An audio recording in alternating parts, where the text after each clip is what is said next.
Hello friends, இந்த வீடியோவில் எனக்கு பிடிச்ச ஒரு சில ரோடை தான் உங்களுக்கு வந்து காட்ட போகிறேன். ஏன் சார் ரோடை வந்து காட்டுறீங்கன்னு நீங்கள் கேட்டிங்கன்னா இதுதான் என்னோடய ஆன்சர். நம்மக்கிட்ட ஒரு கார் இருக்கும், ஒரு பைக் இருக்கும், ஒரு சைக்கிள் இருக்கும். சில சமயம் நம்ம அது வந்து எக்ஸ்பர்ட் டிரைவிங்காக இருப்போம், சில சமயம் வந்து லேர்னர்ஸ் அண்ட் பிகினர்ஸாக இருப்போம். ஸோ நமக்கு வந்து ஒரு ஓட்டி பழக ஒரு நல்ல ரோடு இருந்தால் நல்லா இருக்குமேனு நம்ம இந்த எண்ணம் வந்து அடிக்கடி வரும். அப்படி இருக்கக்கூடிய ஆப்பர்ச்சுனிட்டியை நம்ம பயன்படுத்திக்கிறதுக்கு தான் இந்த வீடியோ. ஏன்னா நான் இங்கே வந்து சில ரோட்ஸ் வந்து நான் காட்ட போகிறேன். இந்த ரோட்ஸ் வந்து நல்லா வந்து வைடராக இருக்கும், டிராஃபிக்கும் லிமிட்டடாக இருக்கும். ஸோ நீங்கள் வந்து ஒரு வண்டியை நீங்கள் ஓட்டி பழகிறதுக்கு நல்லா இருக்கும். ஓட்டிய பிறகும் வந்து இன்னும் ரிலாக்ஸாக ரைடு போகிறேன்னா கூட இந்த ரோட்டில் நீங்கள் வரலாம். ஏன்னா இந்த ரோட்டில் வந்து டிராஃபிக் எப்போவுமே மினிமமாக இருக்கும். ஸோ அப்படி ஃபஸ்ட்டு நான் உங்களுக்கு காட்டக்கூடிய ரோடு தான் வந்து கீழ்கட்டளை டு பள்ளிக்கரணை போகக்கூடிய இந்த ரோடு. அடுத்து அந்த ரோடு ஜங்ஷன் வந்துடும். நேராக போனீங்கன்னா ஓஎம்ஆர் பெருங்குடி வரும். அது வராமல் நீ லெஃப்ட் எடுத்துட்டிங்கன்னா மேடவாக்கம் டு வேளச்சேரி போகக்கூடிய மெயின் ரோடு தான் இது. ஸோ இந்த ரோட்டில் வந்து மினிமல் டிராஃபிக் இருக்கும். நீங்கள் வந்து நல்லா வந்து வண்டி ஓட்டி பழகலாம்.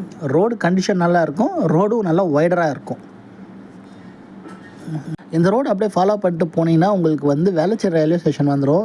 ஸோ உங்கள் வெஹிக்கிள் நீங்கள் பார்க் பண்ணிவிட்டு எம்ஆர்டிஎஸில் ஏறி உங்களுக்கு பிடிச்ச இடத்துக்கு நீங்கள் போய் பார்த்துட்டு வரலாம். குறிப்பாக மெரினா பீச் அந்த மாதிரி இடத்துல நீங்கள் இறங்கி கொஞ்சம் ரிலாக்ஸ் பண்ணிவிட்டு வந்துட்டு திரும்பவும் உங்கள் வெஹிக்கிள்ஸ் எடுத்துகிட்டு போகலாம். ஸோ நான் காட்டுற இடம் எல்லாமே இன்னும் அரௌண்ட் சென்ட் தாமஸ் மவுண்டில் இருக்கிறனால இந்த ஏரியா சுற்றி நீங்கள் யாராவது இருந்தீங்கன்னா இந்த ரோட்ஸை வந்து உங்கள் வெஹிக்கிளுடைய டிரைவிங் அண்டு உங்களுடைய பெர்ஃபார்மன்ஸ் பில்டப்புக்கு நீங்கள் யூஸ் பண்ணிக்கலாம். இந்த ரோட்டில் திரும்பி நான் லெஃப்ட் எடுக்கிறேன். நான் மோஸ்ட் எல்லாமே ஏன் லெஃப்ட் எடுக்கிறேன்னு சொல்லிட்டு இருந்தேன்னா, ரைட் டர்னிங் வந்து டிஃபிகல்ட்டாக இருக்கும் பிகினர்ஸ்க்கு. ஸோ லெஃப்ட் டர்னிங் வந்து ஈஸியாக இருக்கும், ஏன்னா நீங்கள் லேன் கிராஸ் பண்ணி போக வேணாம். ஸோ இந்த ரோடு லெஃப்ட் எடுத்திங்கன்னா ஸ்ட்ரைட்டாக வேளச்சேரியில் இருந்து தில்லைக்கா நகர் சப்வே வழியாக உங்களுக்கு வந்து ஓடிஏ ஹைவேஸுக்கு வந்துடும், ஜிஎஸ்டி ரோடுக்கு. ஸோ இந்த ரோடும் வந்து உங்களுக்கு நல்லா அகலமாக இருக்கும். இங்கே வெயிட் பண்ணி பார்த்தீங்கன்னா இப்போது எம்ஆர்டிஎஸ் ட்ரெயின் ரன் ஆகுது மவுண்ட் வரைக்கும். அதையும் நீங்கள் வந்து வேடிக்கை பார்த்துட்டு போகலாம். மைண்டுக்கு ஒரு பீஸ்ஃபுல்லாக இருக்கக்கூடிய ரோட்டில் இதுவும் ஒன்று. இந்த ரோட் சைடில் நாங்கள் எங்கேயுமே டோல் பிளாஸா கிடையாதுங்க. அண்ட் இன்னொரு விஷயம் என்னென்னா, இந்த சைடெலாம் வந்து டிராஃபிக் ஆனதே இல்லை. ஸோ நீங்கள் ஒரு மார்னிங் டைம் நீங்கள் எடுத்துகிட்டு வந்தீங்கன்னா, அதுவும் குறிப்பாக சண்டேஸில் வந்தீங்கன்னா உங்களுக்கு பெனிஃபிட்டாக இருக்கும். ஸோ இது வந்து பார்த்திங்கன்னா நமக்கு வந்து வேளச்சேரி டு மவுண்ட் போகக்கூடிய ரோடு.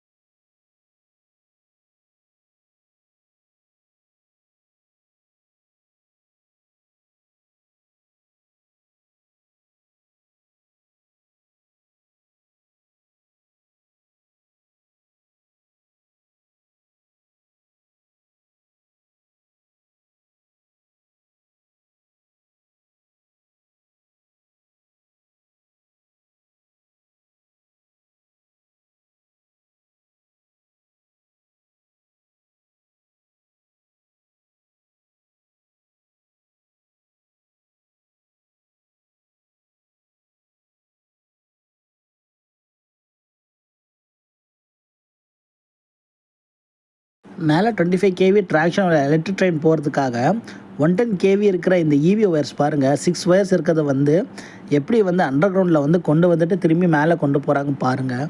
இதெல்லாம் வந்து ஒரு சின்ன ஒரு இன்ஜினியரிங் எக்ஸாம்பிள் தான். இதெல்லாம் வந்து லைவாக ரோட்லேயே பார்க்கலாம். அது கடந்து வந்தீங்கன்னா நீங்கள் பார்க்கக்கூடியதாக இந்த புழுதிவாக்கம் ரயில்வே ஸ்டேஷன். இந்த பில்லர்ஸ் கீழெலாம் பார்த்தீங்கன்னா கிளாசிக்கல் பெயிண்டிங்ஸ் ரொம்ப அருமையாக இருக்கும். மாடர்ன் ஆர்ட் மாதிரி இல்லாமல் கிளாசிக்கல் பெயிண்டிங்ஸ் நிறைய இருக்கும், ஒரு நேச்சுரல் பெயிண்டிங்ஸ் இருக்கும். அது நல்லா நீங்கள் வந்து ரசிச்சுட்டே போகலாம். இப்போ நீங்கள் பார்த்தீங்கன்னா ஒரு வாட்டர் ஃபால் தெரியும், ஒரு பேர்ட்ஸ் உட்காந்துருக்க மாதிரி இருக்கும். அதுக்கப்புறம் கீழே வந்து பார்த்தீங்கன்னா அந்த பீம்ஸ் அண்ட் காலம்ஸ் இன்டர்லாக் எப்படி பண்ணியிருக்காங்க பாருங்கள்.